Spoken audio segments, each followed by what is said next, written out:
ఇదేం కూర చూసారండి? గులివిందలు నేను ఆల్రెడీ మీకు ఒక వీడియో కూడా పెట్టాను. అవన్నమాట గులివిందలు చింతపండు పులుసుతోని దగ్గరికి అంటే ఇగురులాగా చేశానండి. మరి దీని తయారీ ఎలాగో చూసేద్దామండి. చలో. నేను ఇవి తీసుకున్నానండి, గులివిందలు రెడ్డ చేపలు చూసారు కదా. ఈరోజు మీకు ఈ కర్రీ పెడతాను, ఓకేనా అండి? ఇవి గులివిందలు, ఇవి గులివింద చేపలు చూపించాను కదండి. లక్ష్మి అయితే నాకు చేసేసి ఊరికే కత్తి పెడితే ఇలా అని ఇచ్చింది, ఇలా అనేసి. నేను ఇదిగో రాయి చూడండి, ఎప్పుడైనా చేపలకి ఇలాంటి రాయి మంచిగా ఉంటుందండి. ఇలాగ అంటే పొట్టంతా వచ్చేస్తుందండి. నేను మీకు చూపించడానికి మళ్ళీ చేస్తున్నాను అనమాట. ఆల్రెడీ నేను చేసేసాను. ఇంకో ఇలాగా అసలు రాయి చూసారా షార్ప్గా ఎంత బాగుందో రాయి. ఇంతేనండి. ఇగో చూడండి, కడిగేసుకొని శుభ్రంగా మంచిగా కడిగేసుకొని చూడండి ఎంత తెల్లగా వచ్చినాయో. నేనేం వేయలేదండి, మామూలుగా రుద్దేశాను ఈ బండ మీద, కడిగేసాను అంతే. అంతేనండి. మనం ఇప్పుడు దీనికి కూర తయారీ చూసేద్దాం, ఓకే? గులివిందలు కర్రీకి కావాల్సినవి చూడండి. చేపలు 2 ఆనియన్స్, కొత్తిమీర, పచ్చిమిర్చి ఎక్కువ వేసుకోవాలండి. చేపల కూరలోనండి ఉల్లిపాయలు తక్కువ వేసుకోవాలి, పచ్చిమిర్చి ఎక్కువ వేసుకోవాలి ఎప్పుడైనాను. చింతపండు కొంచెం నానబెట్టాను, పసుపు, ఇదండి అల్లం పేస్టు. నాకు ఇవైతే 50 రూపాయలకి లక్ష్మి 8 ఇచ్చిందండి. నాకు ఇవి ఎక్కువైపోతాయి, నేను ఒక్కదాన్నే తింటానమాట చేపలు ఇంట్లో. నేనేం చేస్తున్నానంటే ఒక 4 చేపలు తీస్తానండి, ఫ్రై చేస్తాను. ఇది మీకు మళ్ళీ వీడియో పెడతాను చూడండి. ఈ 4 ఈ చేపలతోని నేను కర్రీ వండుతాను ఇప్పుడు, ఓకేనండి? ఫస్ట్ ఆయిల్ పెట్టామండి, ఆయిల్ పెట్టాము, హీట్ ఎక్కింది చూడండి.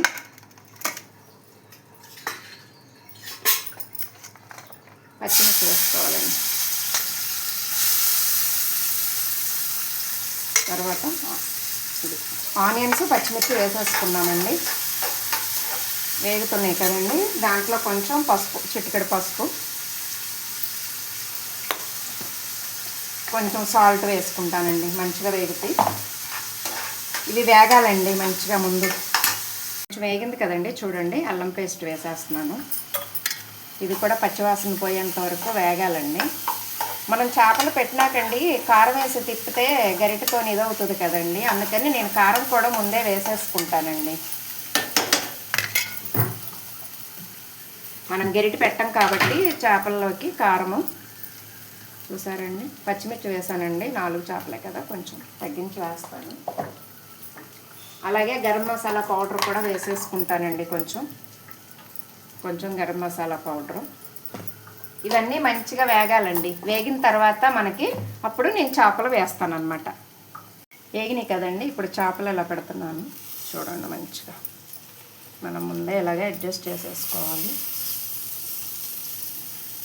ఇలా పెట్టేసాను కదండి. ఆల్రెడీ దాంట్లోనే అన్నీ వేస్తాను, కారము అన్నీను. చింతపులుసు అండి, మీకు అవసరం లేకపోతే పులుసు మామూలుగా కొంచెం ఒక చుక్క నీళ్ళు వేసేసి ఇచ్చేసుకోవచ్చు. ఇంకంతేనండి. ఇవి దగ్గరికి ఇంకా ఉడికిపోతాయి. మనం మూత పెట్టకుండా కొంచెం చూసుకుంటే, ఉప్పు మధ్యలో చూసి వేసుకోవచ్చు అండి, ఉప్పుదేం ప్రాబ్లం లేదు. ఇవి ఇలాగా ఇంతేనండి, ఉడకనివ్వాలి ఇంకా మంచిగా దగ్గరికి. చూడండి కర్రీ అయిపోయింది, మనం స్టవ్ ఆఫ్ వేసుకుందాం. చూడండి ఎంత మంచిగా దగ్గరికి అయ్యిందోను. ఇలాగా చేపల కూర ఎప్పుడైనండి వెడల్పంటి దాంట్లో వండుకోవాలండి. మరి మనం ఆగం కదా చేపలు ఉంటే. మా వారు తినరండి, ఆయన గుడ్డు తప్పితే మరి ఇంకా చేపలు మాంసం ఏమి తినరు.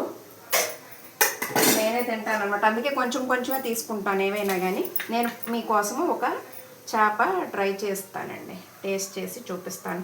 ఇవి విరిగిపోతున్నాయండి, చాలా డెలికేట్గా ఉన్నాయి, చాలా జాగ్రత్తగా తీసుకోవాలి.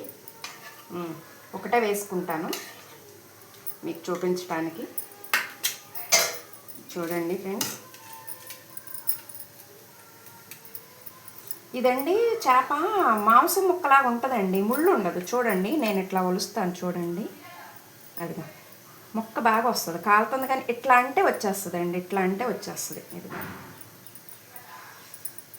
మాంసం ముక్కేనండి అచ్చం, అది ముళ్ళు తక్కువ. అబ్బా, ఉప్పు మళ్ళీ వేసానండి నేను, చాలకపోతే సాల్ట్ కలుపుకోవచ్చు. కాకపోతే గెంటుతో గెలకపోకుండా వేసుకోవాలి మనము. కూర ముక్కలు ఇరిగిపోతాయి, జాగ్రత్తగా ఒక సైడ్ నుంచి వేసుకోవాలి. టేస్ట్ అయితే మస్త్ అండి.